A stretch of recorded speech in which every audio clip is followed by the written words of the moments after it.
Swayam Prabha. Digital India. Educated India.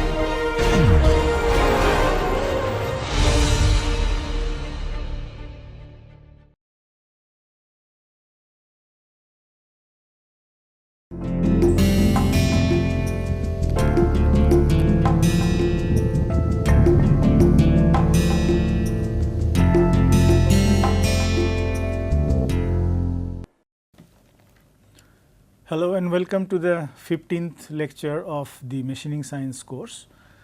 So, in the previous lecture we started discussing the grinding process, abrasive machining process, and we said that the basic grinding process is the basic abrasive machining process is the grinding, and there are 5 factors on which the performance of the grinding will depend. It is the type of the abrasive material, this is the grain size, third is the grade, fourth is the structure, and then the bonding material.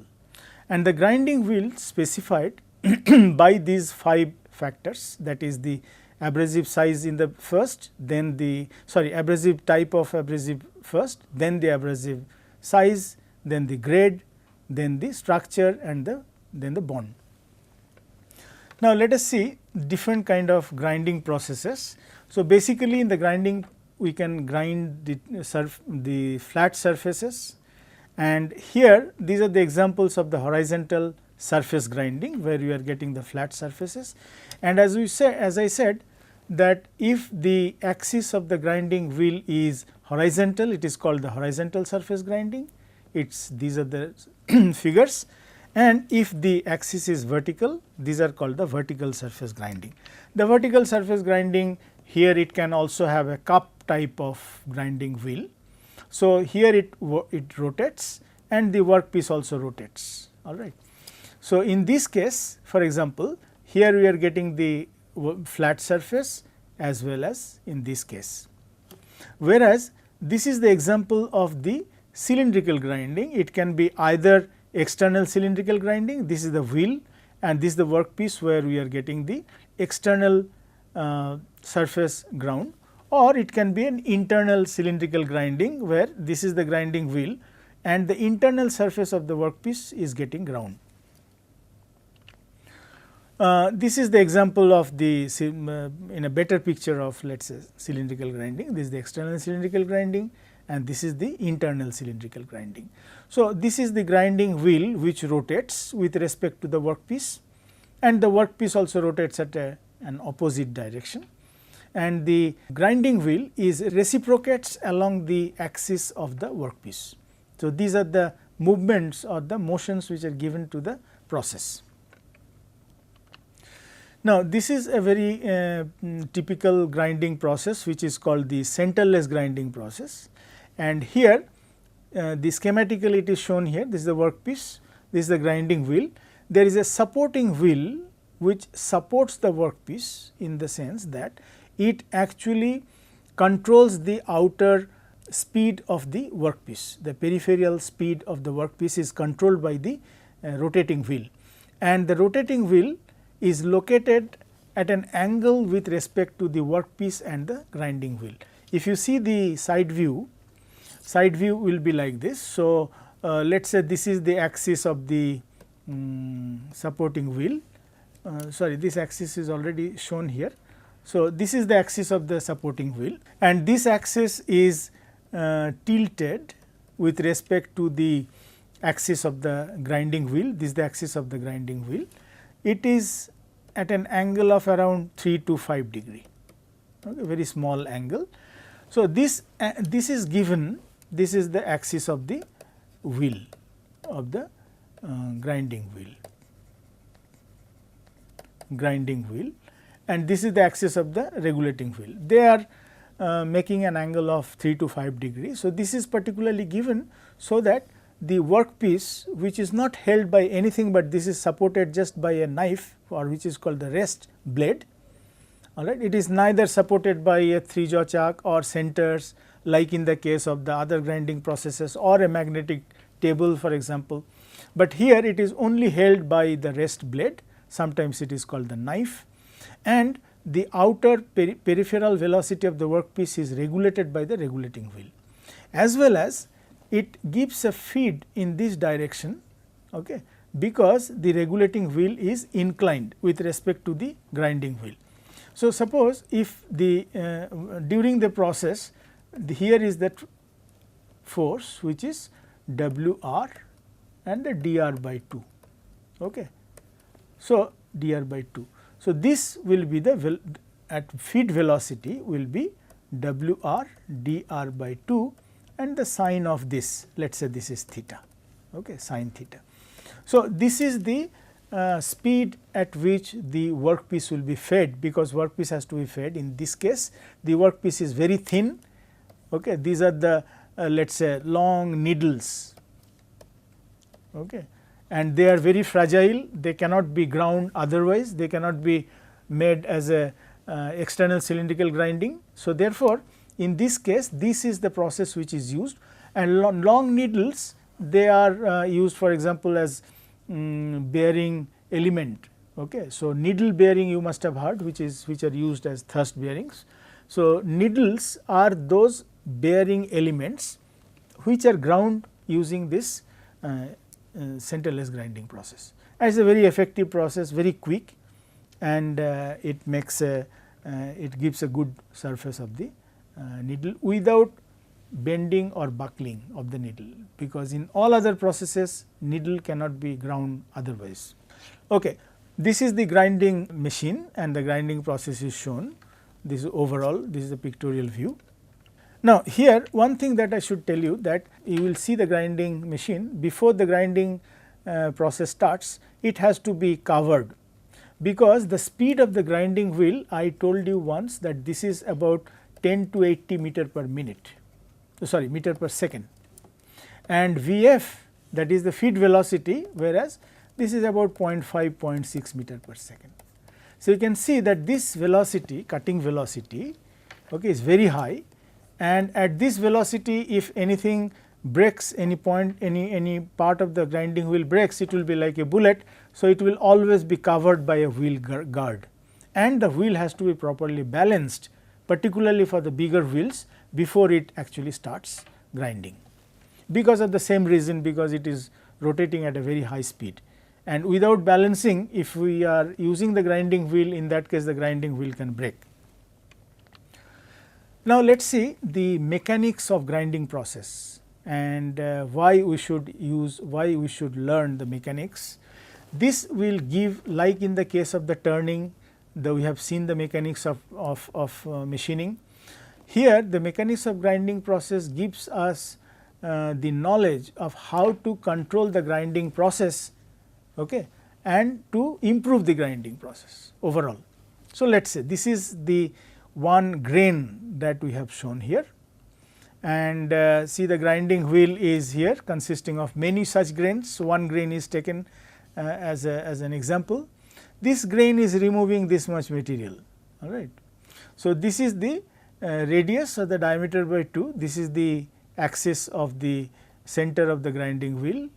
So, therefore, from here to here it is also d by 2, which is here d by 2, because this is the diameter of the grinding wheel. Now, if you see one grain, that grain will look like this. Like in case of milling, here also the T1 varies from 0 to maximum. Okay.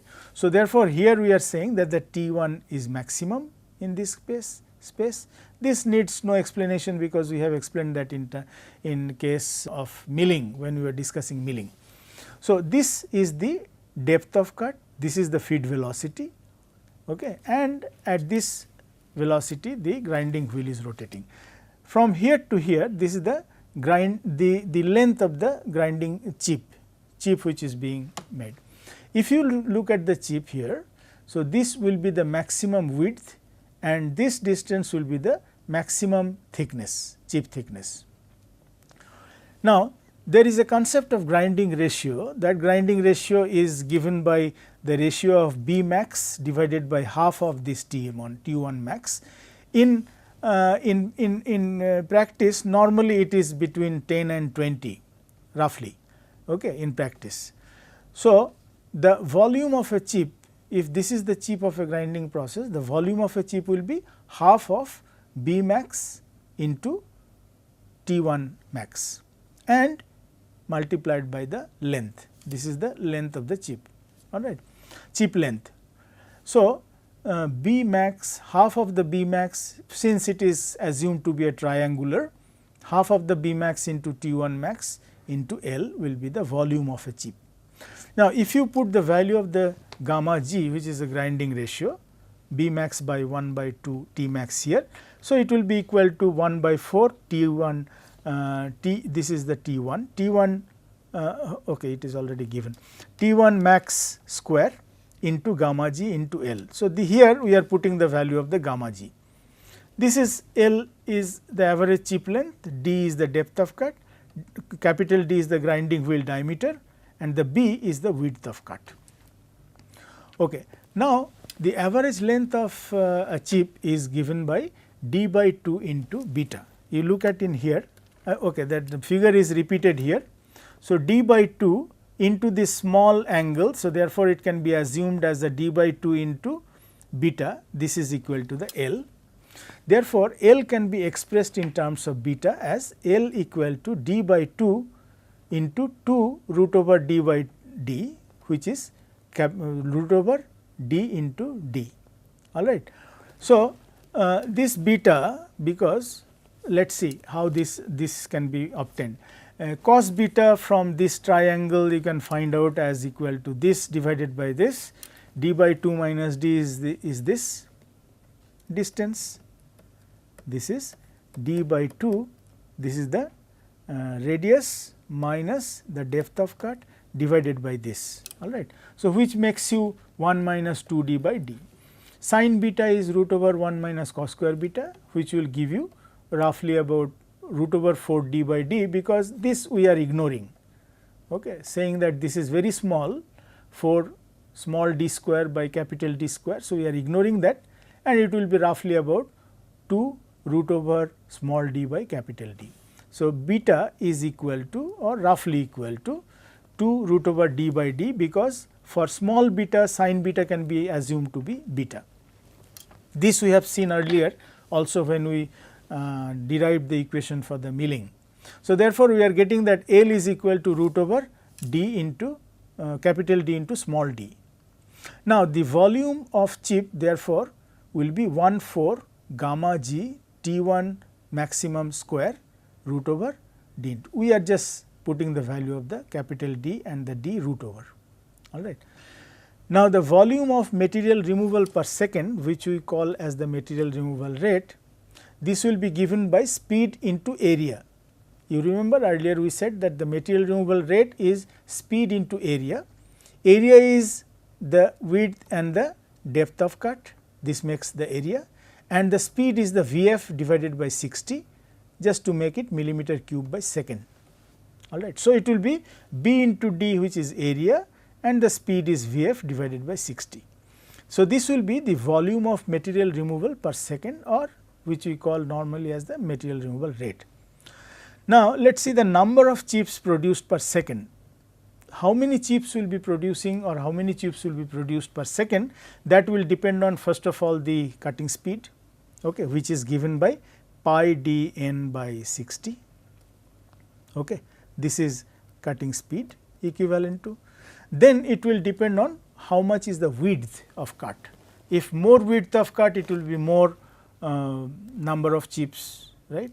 So, therefore, this will be multiplied by B, and another thing that on that the number of chips will depend on is the number of active grains per unit wheel area. This is called the grain concentration C. That means, per unit wheel surface area how many grains are there. More number of grains will give you more number of chips, because each grain is produced. You see here that this is the one grain and one grain is producing this chip. So, next grain will produce another chip and so on. So, more number of grains, active grains participating in the unit area of the wheel, that will be the grain concentration, and on that the number of chips produced per second will depend. So, therefore, overall the number of chips produced per second, this will be given by velocity into B, that is the width, and the grain concentration. Okay. Now, let us see why we have derived this thing. To find out an equation which will be, well, let us tell this way, yeah, here it is written. So, this equation is made, I mean all these factors are determined, that is the average chip length, volume of a chip, volume of material removal, and the number of chips produced, because if you see here the number of chips produced per second into the volume of chip, this will be equal to MRR, volume of material removal. This is what exactly we are making here, that the volume of the chip into the number of chips produced, this is equal to the MRR. This is MRR, material removal rate, this is the volume of chips produced, okay, volume, and this is the number of chips, So, volume of a chip into number of chips, this is equal to material removal rate. So, you can write this equation. From here, if you solve this equation, you can find out the value of the T1 maximum. This is maximum uncut thickness, which will be root over 4 Vf root over depth of cut divided by pi d n c. Gamma g is the grinding ratio, root over, this is capital D, please correct it. This will be capital D. Okay, capital D is the diameter of the grinding wheel. So, if you solve this, then you will find the equation of the, or the value of the T1 maximum. Now, the specific, now why we are making that, you understand that in the specific energy we have the T1 maximum. Okay. So, half of T1 maximum will be the, this is T1 maximum, half of T1 maximum will be the T1 average. So, therefore, we need to have the T1 maximum value, which is this we found out by equalizing the product of volume and the number of chips with the material removal rate. Now, if we write that UC is U0 T1 average to the power minus 0.4, which is equal to U0 half of T1 maximum to the power minus 0.4, this we have seen earlier. So, the power can be given as Fc into Vc, all right. So, Fc, which is the cutting force, and Vc, which is the cutting velocity, and we are making that 60 into 1000, so that to match the unit, and the power is normally given in watt. So, to match that we are making that 60 into 1000 millimeter and then minute, converting a minute to second and meter to millimeter. So, this will be equal to power, which can be given as UC and the MRR. MRR is the again B and the D, this is the area and the velocity. Okay. So, power is equal to FCVC or UC into MRR. So, we are using this equation. From here we can find out that the Fc is equal to 1000 B into Vf, all right, D into UC and divided by pi dn. This will come here, 60 is getting cancelled. So, once we have found out what is the value of the Fc, Fc is the total tangential force on the wheel, mind it, total tangential force. So, we are actually not very much interested in the total tangential force, but we are more interested on the force per grit. That means, how much force is acting on each of the grits on the grinding wheel. This is because when we know the maximum force which is acting on the grit, then we can have some kind of a control on that, so that the grit can be dislodged. Okay. Particularly the worn out grits. If you remember, we said about the wheel glazing or wheel loading. So, particularly in case of wheel glazing, what happens is the worn out grains do not come out of the grinding surface, because the wheel is very hard. Okay. So, now if we know the cutting force or the average cutting force per grit, then we can have some kind of a control on that force, so that that force can be increased. Let us see how we can do that. So, average force per grit, okay, if this is Fc prime, then it will be Fc, the total tangential force. I will write down that Fc, mind it, this is total tangential force. Okay. Total tangential force on the wheel. So, this total tangential force is distributed by the number of grains which are actively participating during the cutting process, that is in this space, right. This is the space where, this is the place where the cutting process is going on by a grain.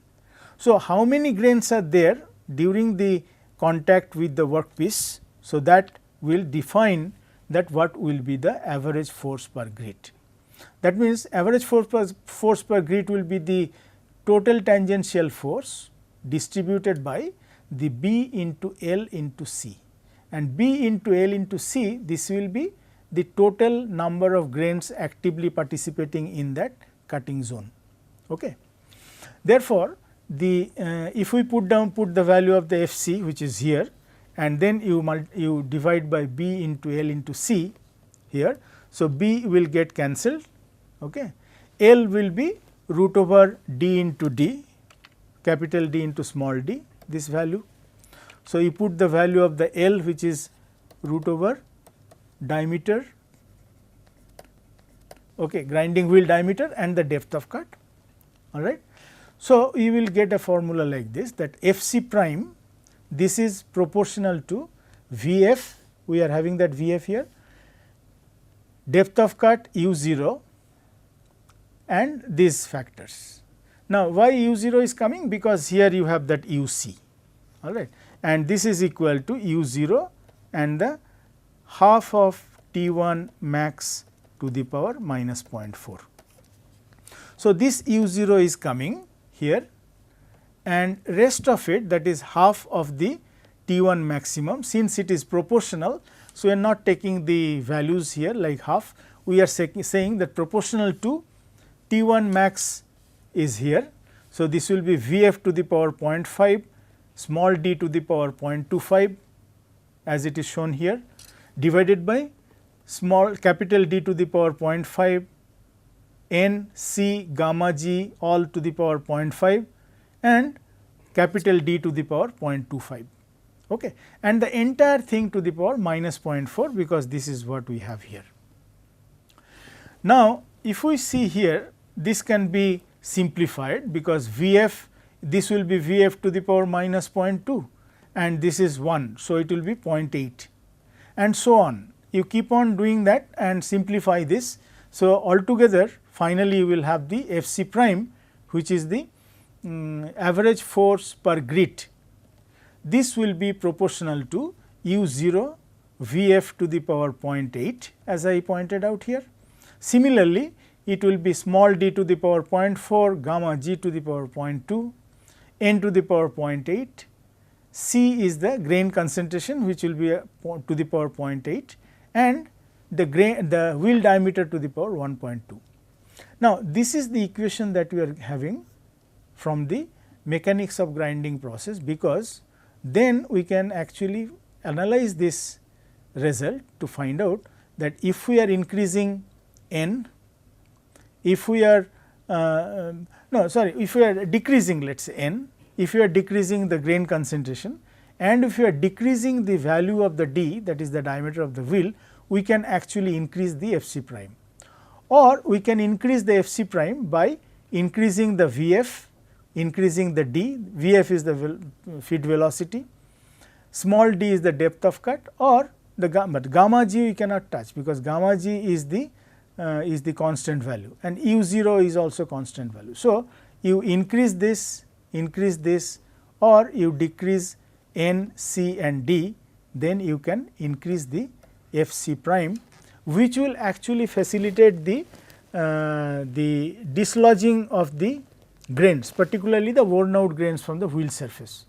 So, as I was telling you, in that case what happens is that, suppose you have a grinding wheel which is hard and you are grinding the hard workpiece surface. So, as we said that because of the hard workpiece surface, the grains on the grinding wheel surface will be very quickly worn out. Okay.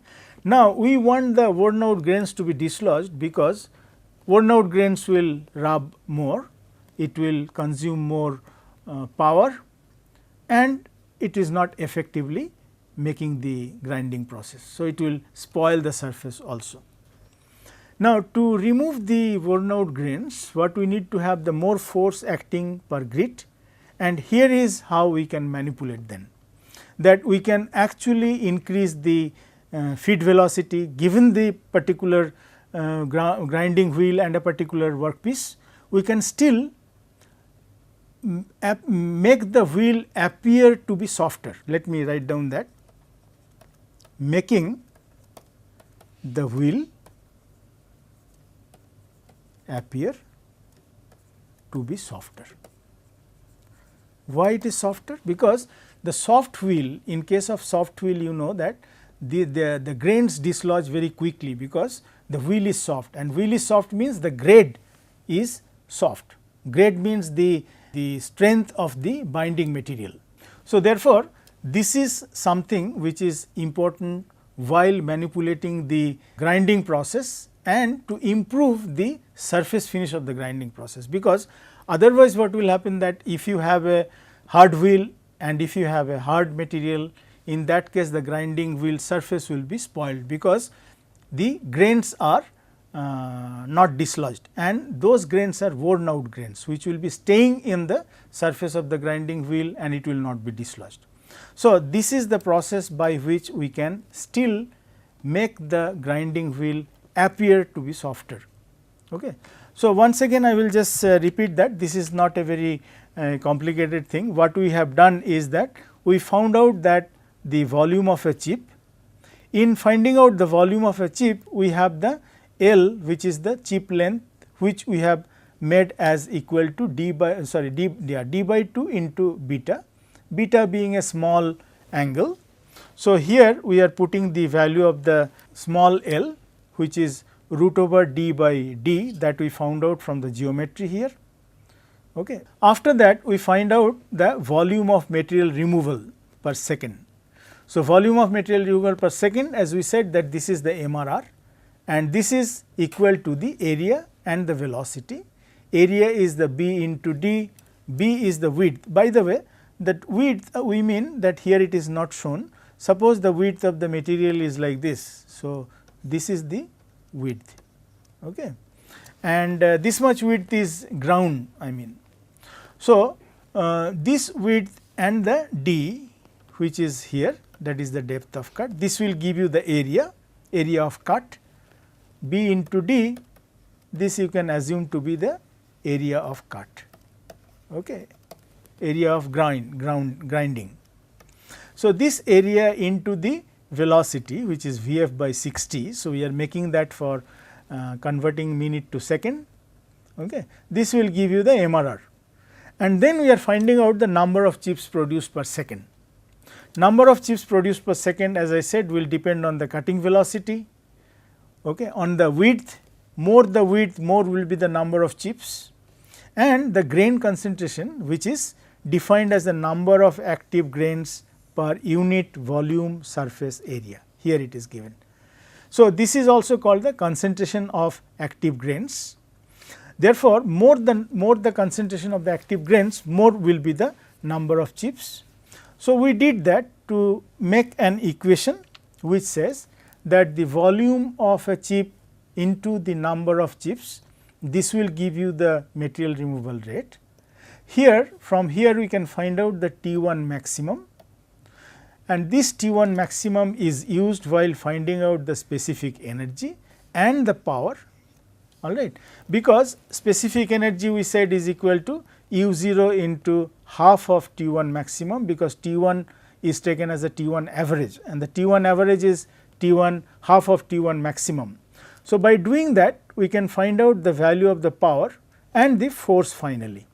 So, this force is the total tangential force, from where we are finding out the force per grit, and then the parameters which we are finding out, these are the parameters which we can manipulate to increase the force per grit to dislodge the worn out grains from the wheel surface.